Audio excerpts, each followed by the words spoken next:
हम लास्ट श्लोक है 55वां श्लोक।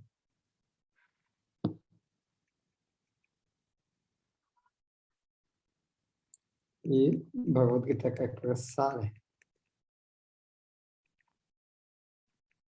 तो बहुत विस्तृत तात्पर्य भी दिया। तो विश्व रूप देखने के बाद कृष्ण ने अर्जुन का ये रूप देखना बहुत विरल है, भक्त स्वर के कोई नहीं देख सकते हैं, इसलिए श्लोक हम पर तपस्या उद्यान दान ध्यान व्रत जप कुछ नहीं, भक्ति ईश्वर का नहीं। तो भक्ति किस तरह करना है? पिछले श्लोक में कहा भक्ति ईश्वर के भगवान पे दर्शन नहीं हो सकता, तो भक्ति कैसे करना है? श्लोक में मत कर्मकृत मत परम मत भक्त संग वर्जित निर्वैर सर्वभूतेषु ज सम्मति स मामेति पांडव। हर एक शब्द को पूर्वपात तात्पर्य व्याख्या किया, बहुत पावरफुल श्लोक है। एक एक शब्द को पूर्वपात तात्पर्य में बना। मत कर्मकृत, मत और मद ये दो शब्दों का फर्क क्या है? मत और मद कौन बता सकते? मत और म आधा तो और म और द, ये दोनों का फर्क क्या है?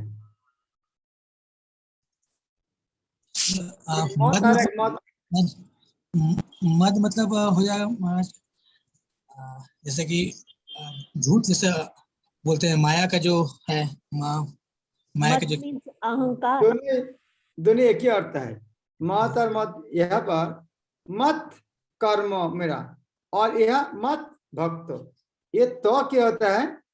ये तो ये द हो गया, देखिए मत भक्त, ये मत भक्त, मत जो भक्त मत भक्त संधि में मत भक्त हो। तो दोनों अर्थ है, मत अर्थात मेरा, मत भक्त मेरा भक्त। तो मत कर्मकृत, ये तो सब शब्द मत कर्मकृत, कौन सा काम करना चाहिए? कृत करना चाहिए, मेरे लिए कर्म करना चाहिए, मेरा कर्म करना चाहिए। मत परम शब्द अर्थ क्या है? परम शब्द श्रेष्ठ, मुझको सोचने से मैं सर्वश्रेष्ठ हूं। हम यदि बोलेंगे तो क्या बोलना चाहिए? मत कर्मकृत। यदि हम बोलेंगे, हम क्या बोलेंगे? कौन बता सकते हैं? ऑनर्स मार्क मिलेगा। कृष्ण बोलते मत कर्मकृत, हम क्या बोलेंगे? कृष्ण कर्मकृत। वेरी गुड, कृष्ण कर्मकृत। हाँ, कृष्ण बोलते हैं आओ शततम कीर्तन तमाम, हम क्या बोलेंगे? सततम कृष्ण कीर्तन कृष्ण, हम बोलेंगे कीर्तनीय सदाहरि। कृष्ण बोलते हैं सततम कीर्तन मांग मोर कीर्तन, हम क्या बोलेंगे? कीर्तनीय सदाहरि। तो कृष्ण बोलते हैं मत कर्मकृत, हमेशा मेरा काम करो। मत परमो, तो मुझको परम जन, हम क्या बोलेंगे? कृष्ण परमो।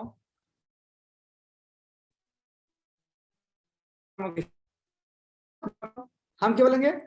कृष्ण भक्त बना। संग वर्जित शब्द अर्थ क्या है? संग वर्जित शब्द अर्थ क्या है? जड़ संग वर्जित, सकम कर्म मन धर्म का कलमश से मुक्त। हम यदि इसकी व्याख्या करें संग असत संग त्याग करना, वो गलत होगा क्या? हाँ नहीं महाराज। तो फिर ये धर्म यह संग वर्जित तो असत संग त्याग करो, तो वह नहीं लेकर सकम कर्म मन धर्म कलमश से मुक्त। असत संग त्याग क्यों नहीं बताए? ठीक है, आंसर बाद में आएगा। निर्वैर शब्द अर्थ क्या है? बैरी शब्द अर्थ, बैरी शत्रुता, शत्रु भाव से मुक्त जो है। हाँ, निर्वैर अर्थ शत्रु। इसको मीठा भाषा से क्या बोलेंगे?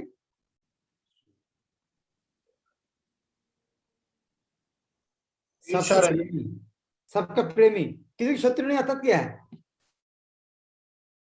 निर्वैर शब्द अजात शत्रु, निर्वैर सबका मित्र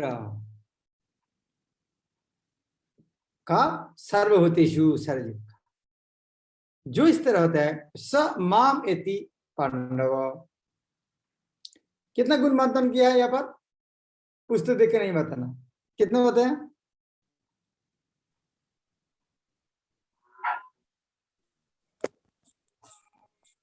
ओके, देख के बताना कितना बताया। 4 4 महाराज। 4 है। मत कर्मकृत, 5 मत कर्म, मत भक्त, संग वर्जित, निर्वैर। कितना हो गया?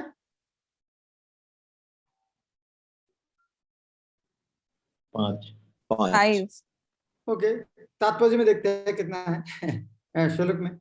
हे अर्जुन, जो व्यक्ति सकाम कर्म तथा मनोधर्म के कलमश से मुक्त होकर मेरी शुद्ध भक्ति में तत्पर रहता है। कौन सा? मत कर्म। हाँ, मत कर्म कृत नहीं, संग वर्जिता। ओके। और मत भक्त, संग वर्जित और मत भक्त हो गया। हाँ, संग वर्जित और मेरी शुद्ध भक्ति में तत्पर रहता है मत भक्त। हाँ, दोनों एक साथ। मत भक्त संग वर्जित एक साथ। जो व्यक्ति सकाम कर्म तथा मनोधर्म में कलम से मुक्त होकर मेरी शुद्ध भक्ति में तत्पर रहता है, अर्थात मत भक्त संग वर्जित। जो मेरे लिए ही कर्म करते हैं। कौन सा? मत कर्मकृत। मत कर्मकृत। मत और कर्म जो मुझे ही जीवन का लक्ष्य समझता है। कौन सा? मत मत परमो। मत मत कर्म। और जो प्रत्येक जीव से मैत्री भाव रखते हैं। कौन सा? निर्वैर। निर्वैर। तो निर्वैर शब्द जो शत्रु रहे, देखो उसको मीठा भाषा में क्या बोल सकते हैं? सब मैत्री। वह निश्चय ही मुझे प्राप्त करता है। एक गुण अपनाना चाहिए। जो कोई चिन्मय बम कृष्णलोक में परम पुरुष को प्राप्त करके भगवान कृष्ण से घनिष्ठ संबंध स्थापित करना चाहता है, उसे स्वयं भगवान द्वारा बताए गए इस मंत्र का ग्रहण करना होगा। और तो ये श्लोक भगवद गीता का सार माना जाता है। ये श्लोक भगवद गीता का क्या है? सार है। क्यों? तुरंत बताना, पुस्तक नहीं देखकर। जैसे है ना, मन मना भव मत भक्तो मध्याजीव नाम माम नमस्कुरु, तो इसी तरह ये कह कि सर्व मैत्री भाव से, शत्रु भाव से रहित होकर मत भक्त इसीलिए सार है, इसीलिए ये भी सार है। ठीक है। ओके। और क्योंकि मनोहर मत भक्त वो तो सार है, इसीलिए ये श्लोक उसी तरह है, इसीलिए भी सार है। ओके। और अजर यहाँ जो कुछ भी करने के लिए बोले हैं सब कृष्ण रिलेटेड है, सब कृष्ण से संबंधित है। ओके। और सर्वधर्मों परित्यज्य। ओके। और कैसे कृष्ण ये भगवान शुद्ध को भक्ति प्राप्त का कर सकते हैं? लक्षण है। ये शुद्ध भक्ति का लक्षण है ये। शुद्ध भक्त लक्षण। ओके। भगवान को कैसे प्राप्त कर सकते हैं? हाँ, ये 50% होगी।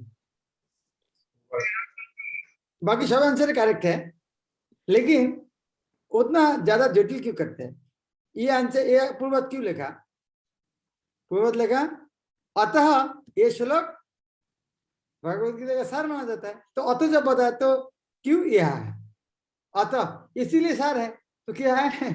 जो भगवत धाम जाना चाहते हैं उनके लिए है। जो भगवत धाम जाना चाहते हैं, जो कोई चिन्मय बम कि कृष्णलोक में परम पुरुष को प्राप्त करने भगवान कृष्ण के सान्निध्य संबंध स्थापित करना चाहता है, तो स्वयं भगवान द्वारा बताए गए इस मंत्र को ग्रहण करना होगा। इसीलिए श्लोक भगवद गीता का सार।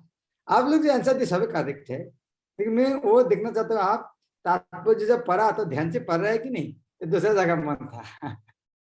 आंसर तो सभी सही है, लेकिन प्रभुपाद जी कहा वो आंसर क्यों नहीं आता? क्योंकि हम ध्यान से नहीं सुनते हैं उस चीज को। हर चीज प्रभुपाद जो कुछ शब्द कहा उसका तो बहुत कुछ न कुछ अर्थ है। भगवद गीता एक ऐसे ग्रंथ है जो उन बौद्ध जीव को और लक्षित है, जो इस भौतिक संसार में प्रकृति पर प्रभुत्व जताने में लगे हुए और वास्तविक आध्यात्मिक जीवन के बारे में नहीं जानते हैं। ये भगवत गीता का भूमिका में कहा। भगवत गीता का उद्देश्य क्या है, किसकी याद है? भूमिका में एक क्वेश्चन था।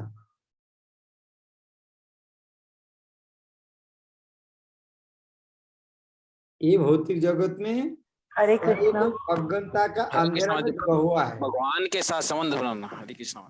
ये दुनिया में सारे व्यक्ति अज्ञान का अंधेरे में डूबा हुआ है, उनको उद्धार करने के लिए भगवत गीता प्रदान किया है। भगवत गीता एक ऐसे ग्रंथ है जो बद्ध जीव को लक्षित है, जो इस भौतिक संसार में प्रकृति पर प्रभुत्व जताने में लगे हुए हैं और वास्तविक आध्यात्मिक जीवन के बारे में नहीं जानते। उस तरह अंधेरे में फंसे हुए आदमी को उद्धार करने के लिए भगवत गीता दी। भगवत गीता का उद्देश्य यह दिखाना है कि मनुष्य किस प्रकार अपने आध्यात्मिक अस्तित्व को तथा भगवान के साथ अपने संबंध को समझ सकते हैं, तथा उसे यह शिक्षा देना है कि वह भगवत धाम को कैसे पहुंच सकता है। यही वास्तव भगवत गीता का सार है। इस श्लोक में प्रभुपाद पहले क्या कहा, जो भगवत धाम जानना चाहते उनके लिए गीता का ये श्लोक सार है। प्रभुपाद भूमिका में देखेंगे पढ़ेंगे प्रभुपाद को गीता का उद्देश्य क्या है, ये पढ़ के भगवत धाम जानना है, ये गीता का उद्देश्य। यह श्लोक उस विधि को स्पष्ट रूप में बताया, कैसे भगवत धाम जाएगा उस विधि के इस श्लोक में बताया। इसलिए भगवत गीता का सार, भगवत गीता का सार है कैसे भगवत धाम जाना है, तो इस श्लोक में स्पष्ट वही बात है कैसे जाना है। हाँ, वह भक्ति रसामृत सिंधु में उपयुक्त वैराग्य संगति अनासक्त से विषय जतारम पूजन निर्बंध कृष्ण संबंधे युक्तम वैराग्य मुच्यते। ये श्लोक को प्रमाण देने के लिए कृष्ण संबंध शब्द लगा। कृष्ण संबंधे, जो कुछ आदमी कुछ ना कुछ तो कर रहा है, लेकिन उसको क्या करना चाहिए, कृष्ण संबंधे। ऐसे कोई कार्य ना करे जो कृष्ण के साथ संबंधित नहीं है, बस फुल स्टॉप। इस तरह कोई काम नहीं करेगा जो कृष्ण संबंधित नहीं। इसका नाम क्या बोलेंगे, इसका नाम क्या बोलेंगे, इसका नाम क्या बोलेंगे, कृष्ण कर्म। कृष्ण कर्म। ये श्लोक है गीता में, कोई जगह में लिखा है ये श्लोक?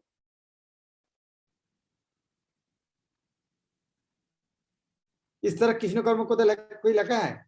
यही वाला श्लोक में है। यही श्लोक में है, मत कर्म कृत। मत कर्म की नहीं था कृष्ण कर्म। कृष्ण वही बताते हैं जो चीज मेरे साथ संबंधित है वो नहीं करना। मत कर्म कृत अर्थात कृष्ण कर्म कृत, ऐसा कोई कार्य ना करे जो कृष्ण से संबंधित ना हो, यह कृष्ण कर्म कृत का। कोई भले ही कितने कर्म क्यों ना करे, किंतु उससे उनके फल के प्रति आसक्ति नहीं होनी चाहिए। एक तो कृष्ण कर्मकृत, साथ साथ फल का आशा नहीं करना चाहिए, आसक्ति रहित होना चाहिए। इसीलिए श्लोक प्रभुपाद देते हैं अनासक्त से विषया। कैसे कर सकते हैं, इसका कोई उदाहरण देते हैं। एक उदाहरण देते, व्यापार का उदाहरण देते हैं, और एक विशाल भवन बनाने का प्रभुपाद दो उदाहरण देते हैं। ये चीज समझाने के लिए। कौन सा, मत कर्मकृत, कृष्ण कर्मकृत। कृष्ण कर्मकृत समझाने के लिए प्रभुपाद एक शब्द जोड़ा दिया। कौन सा, एक शब्द जोड़ा दिया है, कौन सा, कृष्ण कर्मकृत के साथ फल आशा नहीं करना। ये श्लोक में यह लिखा नहीं है, लेकिन प्रभुपाद ने परिष्कार करने के लिए कृष्ण कर्मकृत के साथ फल वो शब्द, यह समझाने के लिए दो उदाहरण क्या दिया, एक व्यवसायी व्यापारी और एक विशाल भवन। ये दो उदाहरण क्या है, कृष्ण कर्मकृत किस तरह होना चाहिए।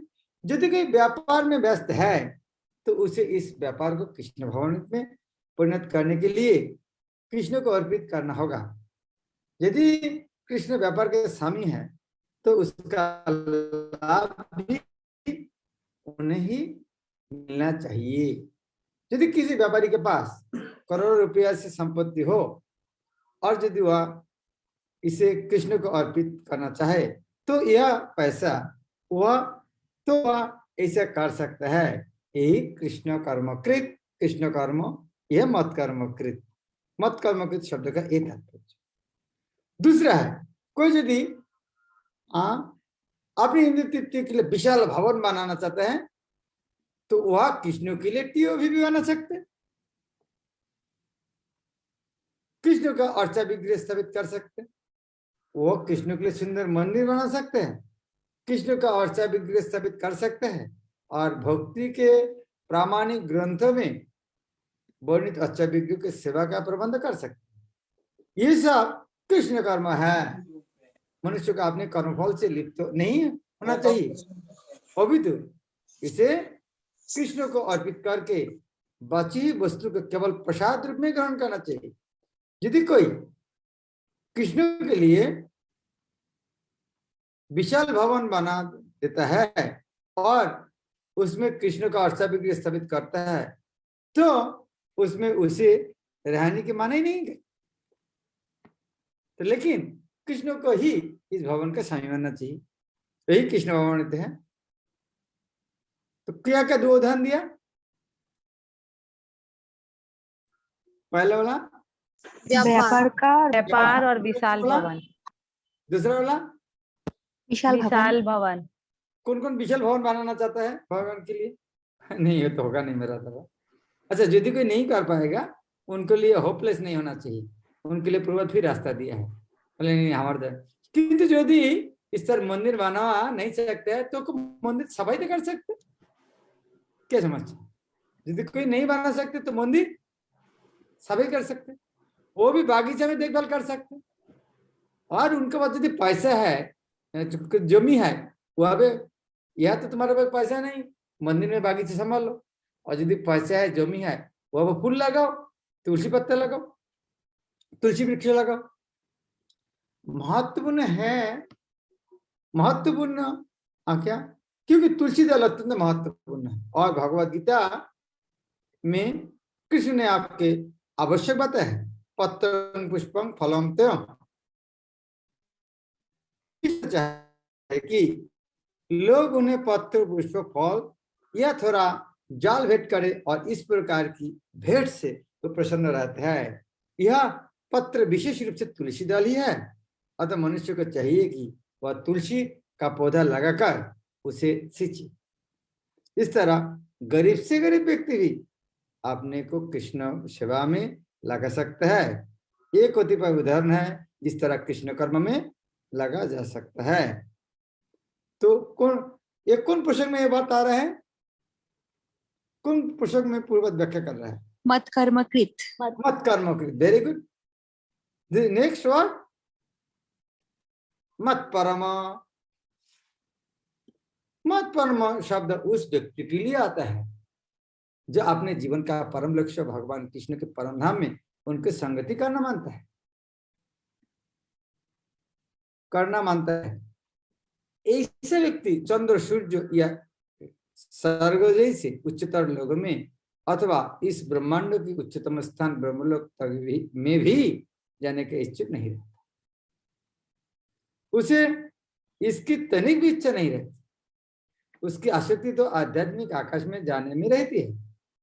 आध्यात्मिक आकाश में भी वह ब्रह्मज्योति से तदात्म प्राप्त करके भी संतुष्ट नहीं रहता, क्योंकि वह तो सर्वोच्च आध्यात्मिक लोक में जाना चाहते हैं, जिसे कृष्ण लोक या गोलोक वृंदावन कहते हैं।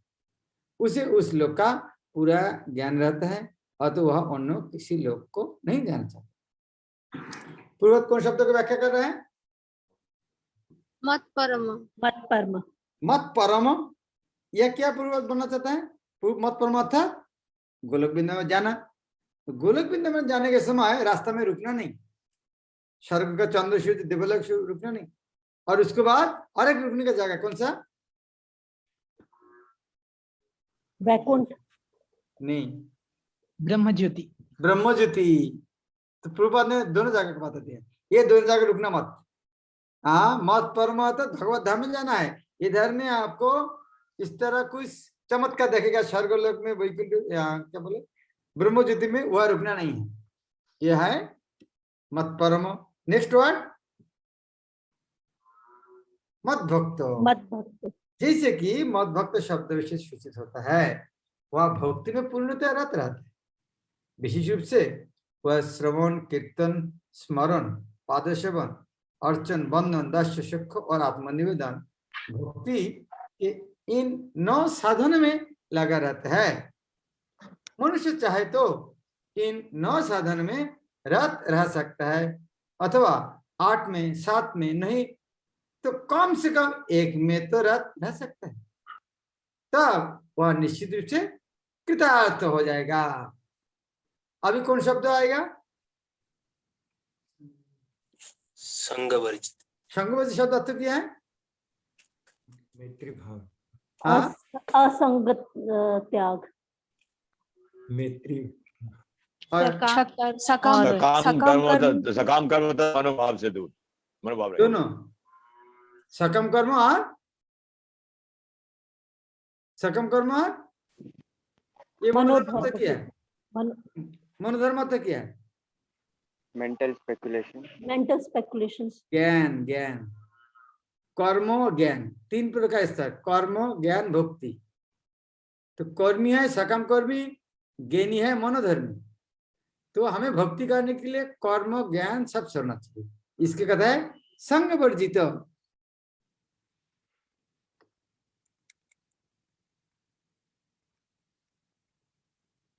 अभी कुछ शब्द व्याख्या होगा। संग वर्जित, संग वर्जित शब्द भी महत्वपूर्ण है। मनुष्य को चाहिए कि ऐसे लोग से संबंध तोड़ ले जो कृष्ण का विरोधी है। तभी मेरा प्रश्न है, ये संग वर्जित आदत क्या है? असत संग त्याग करना। तो यह पूर्वज लिखता है संग असत संग त्याग करना, और वह लिखता है कर्म, कर्म और ज्ञान को तोड़ना। तो कौन सा सही है? दोनों ही सही है। दोनों जगह कैसे सही है सब? दोनों ही असत संग है महाराज। तो कोई एक तो बोलना चाहिए, और दोनों जगह एक ही बात बोलना चाहिए।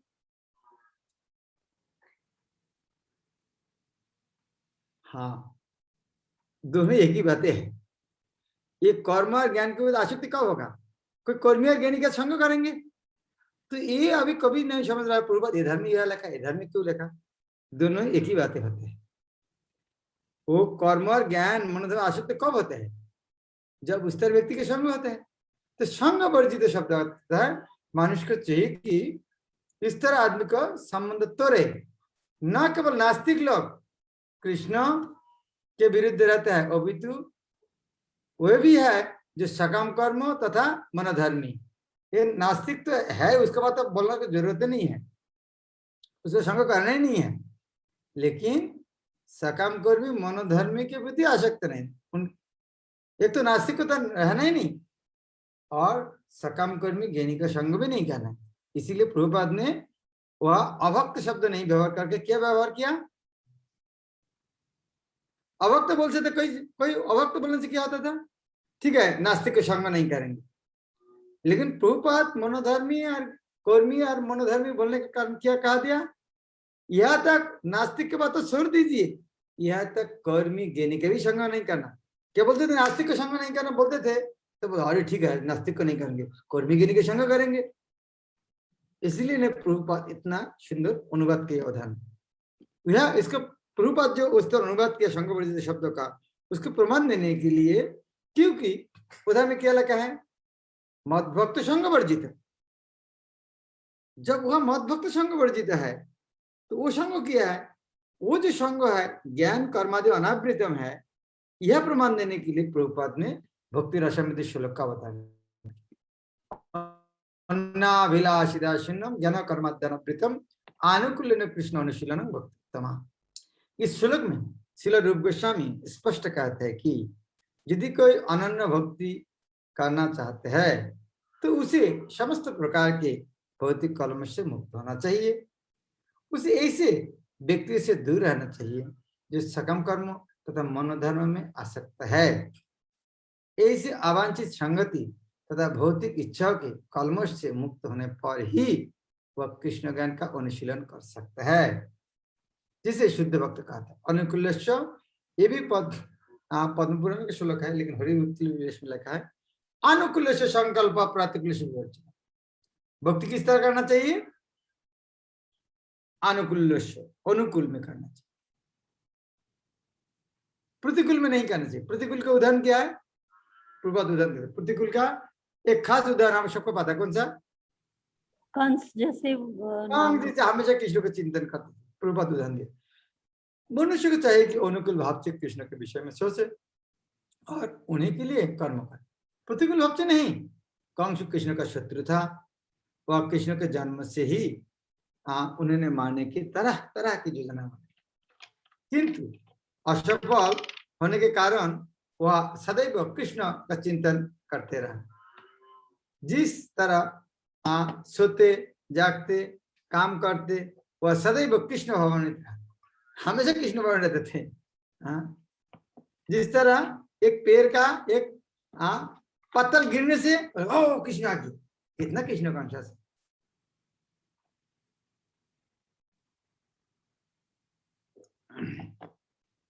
दरवाजा हवा में से दरवाजा हिलते हैं, कृष्ण आ गया। हमारे इस तरह होता है, ये बारिश के दिन हवा दर्द जलना हिल रहा है, हमको लग रहा है कृष्ण आ गया, लेकिन कंसों का इस तरह हमेशा होता है, किंतु उसकी वह कृष्ण भावना अनुकूल न थी। अतः 24 घंटे कृष्ण का चिंतन करते रहने पर भी वह असुरी माना जाता है और अंत में कृष्ण द्वारा मार डाला गया।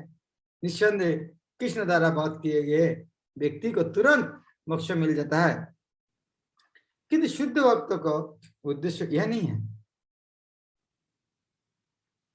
शुद्ध भक्त तो मोक्ष की भी कामना नहीं करता, वह सर्वोच्च लोक गोलोक वृंदावन भी नहीं जाना चाहता।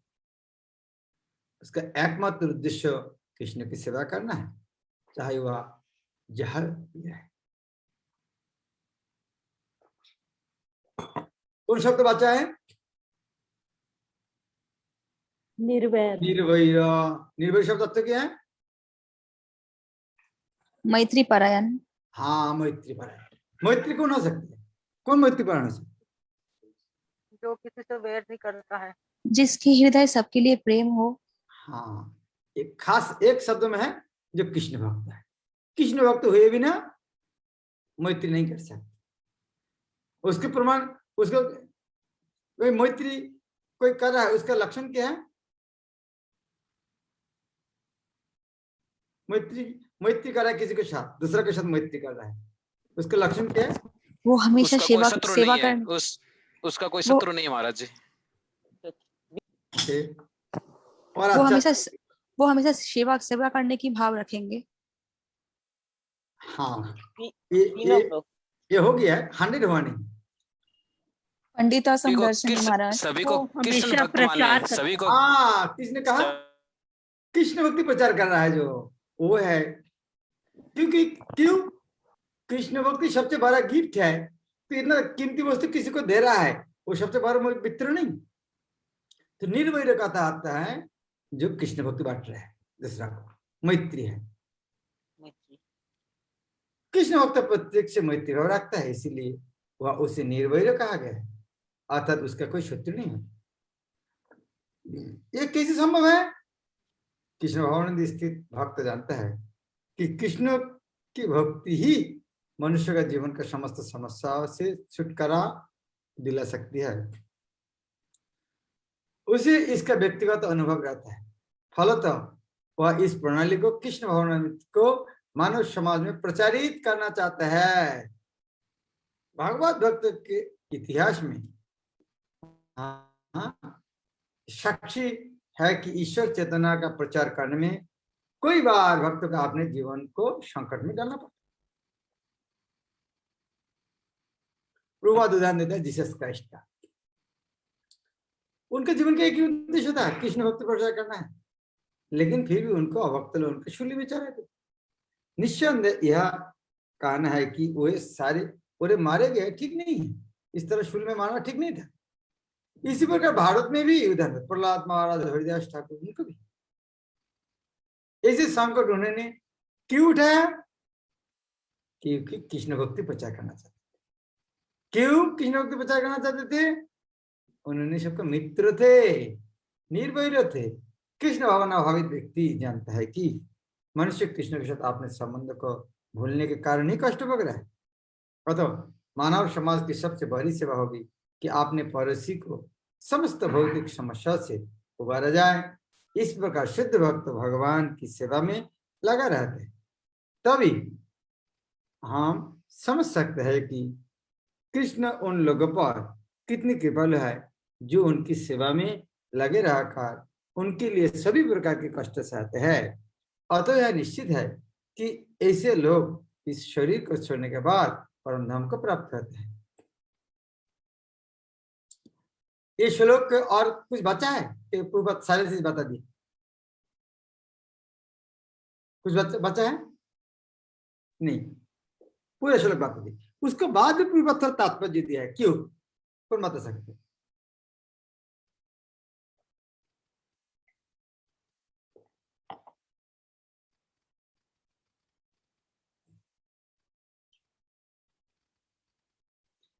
वो है ये श्लोक का उपसंहार, ये अध्याय का उपसंहार।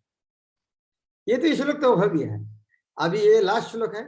अभी पूर्वपाद ये अध्याय का, हाँ, ये अध्याय का उपसंहार किया है। क्या लग रहा है? विश्व रूप जो है वो भगवान का द्विभुज रूप, द्विभुज और विश्व, जो विराट रूप दिखाया है उसके बारे में डिटेल्स लेके आ रहे हैं। डिटेल्स मोहित नहीं होना है, ये सार है। विश्व रूप देखकर मोहित नहीं होना, वो सार है। द्विभुज रूपेश, हाँ, आकृष्ट होकर उनका सेवा करना। सारांश है कि कृष्ण ने आपने खानाभंगुर विश्व, यही सारा है, कृष्ण ने उनका खानाभंगुर विश्व रूप के साथ। आप देखिए प्रभुपाद इस तरह बोल सकते हैं, उन्होंने विश्व रूप देखा है, बहुत चमत्कार है, लेकिन वो बात में फंसना नहीं चाहिए। इसीलिए विश्व रूप के साथ साथ प्रभुपाद ले सामने बहुत सुंदर एडजेक्टिव विशेषण दिया है, खानाभंगुर विश्व रूप के साथ साथ काल रूप को जो सब कुछ भक्षण करने वाला है, और जहां तक कि चतुर्भुज विष्णु को भी दिखला है। इस तरह कृष्ण इन समस्त स्वरूपों का उद्गम है। ऐसा नहीं है कि वो आदि विश्व रूप या विष्णु की है अभिव्यक्ति है, वो समस्त रूपों का उद्गम है। विष्णु तो हजारों लाखों है, लेकिन भक्तों के लिए कृष्ण का कोई अन्य रूप उतना महत्वपूर्ण नहीं जितना कि मूल द्विभुज श्याम सुंदर रूप। ये पूर्वत इतना ही बोलना चाहता है। अभी पूरा अध्याय का सार उन्होंने इतना कर दिया, इतना हम समझ जाएगा, बस गीता का अर्थ समझ गया। ये अध्याय के समझ ब्रह्म संहिता कहा गया है कि जो प्रेम या भक्ति भाव से कृष्ण के श्याम सुंदर रूप के प्रति आसक्त है, वो सदैव उन्हें अपने हृदय में देख सकता है और कुछ भी नहीं देख सकता। अतः मनुष्य को समझ लेना चाहिए कि इस 11वें अध्याय का तात्पर्य यही है कि कृष्ण का रूप ही सर्वोपरि है एवं परम सार है। हाँ, कितना सुंदर है। मैं जब कल क्लास देने, कल टाइम था, कल ही श्लोक खत्म करता था, लेकिन आज भी एक बार पढ़ा, पढ़ने के बाद मेरे ये रियलाइजेशन आया फिर एक बार गीता का क्लास देना चाहिए। तो कल पढ़ने जितना समझ में आया, आज पढ़ने दूसरा भी समझ में आया। तब लग रहा है दूसरा पर भी गीता क्लास देगी तब दूसरा कुछ फिर भी कुछ समझ में आएगा, लग रहा है। गीता इस तरह चमत्कार पुस्तक है। डरना नहीं, जो भागवत क्लास होगा नहीं, भागवत भी होगा। हरे कितना सुंदर है भागवत गीता।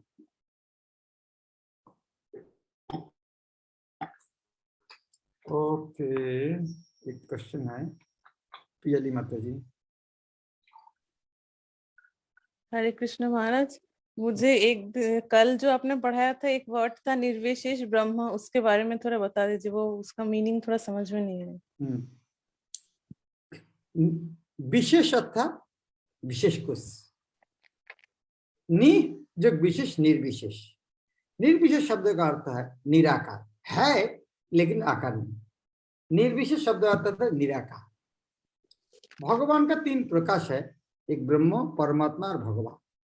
जिस तरह सूरज का 3 प्रकाश है, सूरज का ताप, सूरज का आलोक और सूरज गोलक और सूर्यदेव। तो सूरज का जो ताप है, हीट, वो सूरज का शक्ति है, लेकिन वो आकार नहीं है। तो उसी तरह भगवान का शरीर का ब्रह्म ज्योति है, सूरज का प्रकाश, उसका कोई आकार नहीं है। तो भगवान का जो सूरज का हीट एंड लाइट, जो सूरज का जो लाइट है, उसका कोई आकार नहीं है। उसी तरह भगवान का शरीर का जो ज्योति है, उसका कोई आकार नहीं है, उसका नाम है ब्रह्म ज्योति, वो निराकार है। इसीलिए ब्रह्म ज्योति का नाम है निर्विशेष ब्रह्म ज्योति।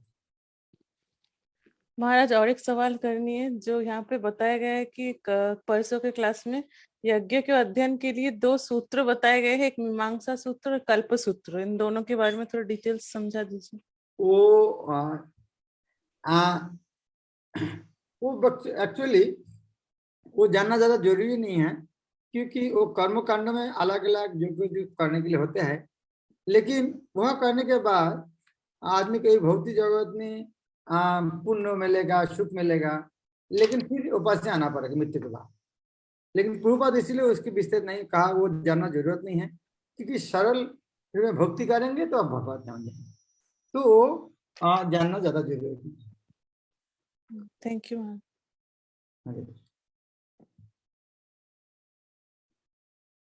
परमेश्वर देखना होता है। हरे कृष्ण महाराज।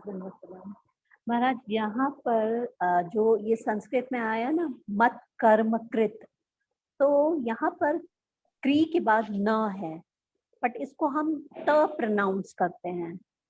वही सेम कंडीशन है, तो के साथ जो संधि होता है ना, तो न बन जाए। जिस तरह श्रीमद महाप्रभु, श्रीमान महाप्रभु, तो न हो जाए, व्यंजन का डबल होता है। हाँ, जिस तरह गुण रूप नाम नाम, उस तरह तो उस संधि में नियम में तो कभी कभी न हो जाता है। एग्जाम्पल है श्रीमद जग महाप्रभु, वो तो क्या हो गया? जग श्रीमान महाप्रभु, श्रीमान महाप्रभु जी। हाँ, तो न हो गया। उसी तरह तो न बन जाते हैं। जी, थैंक यू सर।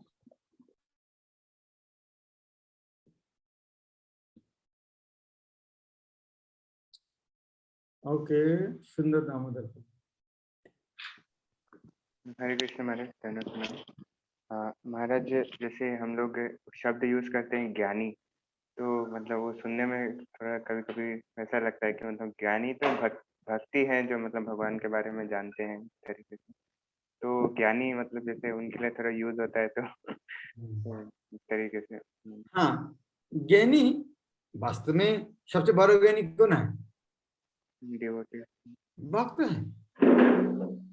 ज्ञानी अर्थात प्रकृति ज्ञानी अर्थात भक्त है, लेकिन स्वाभाविक रूप से जो केवल ज्ञान का चर्चा करते हैं उसको ज्ञानी पाए।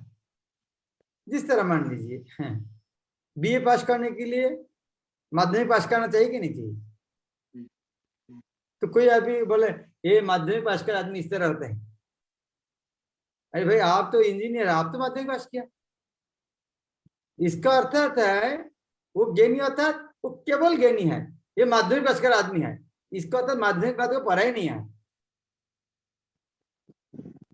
उसी तरह ज्ञानी जब बोलता है अर्थात ज्ञानी और मैक्सिमम है, उसको आगे गया नहीं, इसीलिए वो शब्द यूज होता है। क्लियर? मिशुपाल। हरे कृष्णा, धन्यवाद, प्रणाम महाराज। महाराज, मेरा क्वेश्चन है अनुकूल संकल्प एक क्या है, और एक बात है मैं कभी कभी भक्ति को प्रैक्टिस करने के लिए संकल्प लेता हूँ, लेकिन उस संकल्प पूरा करने में थोड़ा उत्साह नहीं मिलता है, ये क्या होता है, क्यों होता है ऐसा? पहले है ये हरिभक्ति विलास और पद्म पुराण में जो श्लोक दिया है, शरणागति का 6 अंग वर्णन का है। अनुकूल से संकल्प, भगवान के भक्तों ने 6 लक्षण चाहिए शरणागति का। तो पहला होता है अनुकूल से संकल्प, जो अनुकूल जो है वो करने के लिए, संकल्प शब्द अर्थ क्या है? करने के लिए प्रतिज्ञा करना। जिस तरह काल एकादशी है, अब के साल संकल्प करेंगे सुबह उठकर? निर्जला करेंगे। साल में तो भी एक ही निर्जला है, क्यों नहीं करेंगे? तो कल सुबह उठकर क्या संकल्प करेंगे? आज निर्जला करो। वाह, क्या भाग्यशाली है, हर साल में एक बार केवल मिलता है निर्जला करने का, तो संकल्प हो जाएगा। तो संकल्प करेंगे, कर पाएंगे संकल्प। तो एक किस तरह संकल्प करना चाहिए? संकल्प करना चाहिए हाँ, जो अनुकूल है, जिस तरह प्रभुपाद ने तात्पर्य में भक्ति समस्या में लिखते हैं। इस तरह एक मछली को चलाना सिखाएंगे, एक मछली को पैर में उठाना सिखाएंगे, होगा क्या? एक आदमी को बच्चा का कर सकते, वो अनुकूल होगा। तो इस तरह प्रैक्टिस करना चाहिए, जो अनुकूल है वो इजी होगा। नदी, अब तो बंगाल का आदमी है, जब नदी पार होता है, जो स्रोत होता है, तो नदी के अनुकूल, स्रोत के अनुकूल में जाकर जल्दी जल्दी पहुंच जाएंगे। प्रतिकूल में जाओगे तो पहुंच नहीं पाएंगे। तो भक्ति भी उसी तरह करना चाहिए, अनुकूल से संकल्प। जो अनुकूल है, जो अच्छा है, हाँ, वो करना चाहिए, अनुकूल से संकल्प। तो दूसरा प्रश्न है, बहुत सारे संकल्प लिया है, नहीं टिक पाते, ये होते हैं। इसे जो हमारे चित्त का दृढ़ता नहीं है, इसलिए उच्चतर भक्त का संग करना पड़ेगा। भक्त का संग करेंगे ना तो ये संकल्प रहे। जिस तरह मान लीजिए कोई वीक है, मंगलवार उठने, लेकिन जो रोज उठ के 2:30 बजे 3 बजे उठते हैं, उनके साथ रहेंगे तो हमारे टूटेगा नहीं वो संकल्प। लेकिन कोई से आदमी साथ रहते हैं, वो कोई मंगलवार उठते ही नहीं, उनके साथ वो संकल्प टिक रहना तो बहुत मुश्किल है। उच्च भक्त संग। महाराज अभी तो जैसे फिजिकली ऐसा नहीं हो रहे है ना, तो अभी थोड़ा मुश्किल ज्यादा हो गया। ऑनलाइन करना ऑनलाइन क्लास हो रहा है, ऑनलाइन मंगलवार करना, ऑनलाइन जॉब करना, ऑनलाइन भागवत क्लास, सब ऑनलाइन। तो खाना छोड़ ऑफलाइन कर सकते, बाकी सब ऑनलाइन कर सकते हैं। Thank you Dinesh. हरे कृष्ण महाराज, दंडवत प्रणाम महाराज। ये 48वें श्लोक में अंतिम एक लाइन नहीं है कि कृष्ण का भक्त कभी भी छद्म अवतारों को या उनके अनुयायियों को मान्यता नहीं देता। तो छद्म अवतारों तो मतलब, हाँ, छद्म अर्थात कोई आदमी आदमी क्या बोलता है, मैं भगवान हूँ। क्यों भगवान है? कुछ दिन पहले उड़ीसा में एक आदमी बोला मैं ब्रह्मा का अवतार हूँ। उसको पुलिस पकड़ करके देखा, उनका पैर का नीचे से एक प्लास्टिक का पाइप देकर वो पैर के नीचे तला तक पहुंचा दिया, और वहां तो शहद निकलते हैं। तो आदमी, अरे जिसका पैर तला से शहद निकलता है वो साधारण आदमी कैसे हो सकते? वो स्वयं भगवान है। तो इस तरह जो आदमी खुद को दावा करता है, थोड़ा जोग शक्ति अलग अलग मैजिक भेलकीबाजी दिखाकर दूसरा को पास भगवान मानना चाहते हैं, उसका छद्म भगवान। तो बुद्धिमान व्यक्ति उनका द्वारा प्रभावित नहीं होता। इसको आने के पहले इस तरह बहुत सारे भगवान का अवतार था, और प्रभुपाद कहते थे भारतवर्ष भगवान मानने की फैक्ट्री भी है, लेकिन इसको मानने का सारे फैक्ट्री बंद हो गया है। सब वो दूसरा कंपनी से लेने के पहले एक बार जब इस्कॉन में आते हैं तो उनके नकली माल पता चल जाते हैं। इसीलिए इस्कॉन आने के बाद और कोई भगवान नहीं बना है भारतवर्ष में। तो ये इस्कॉन है, ये दुनिया के लिए एक बहुत बड़ा एक वरदान है। कोई यार भगवान नहीं माना, इसीलिए क्योंकि ये इस्कॉन का गिफ्ट है, इसीलिए आपको पता नहीं चलता। लेकिन आज इस्कॉन नहीं मानते थे, आपको आसपास कितना सारे सदम भगवान होता है।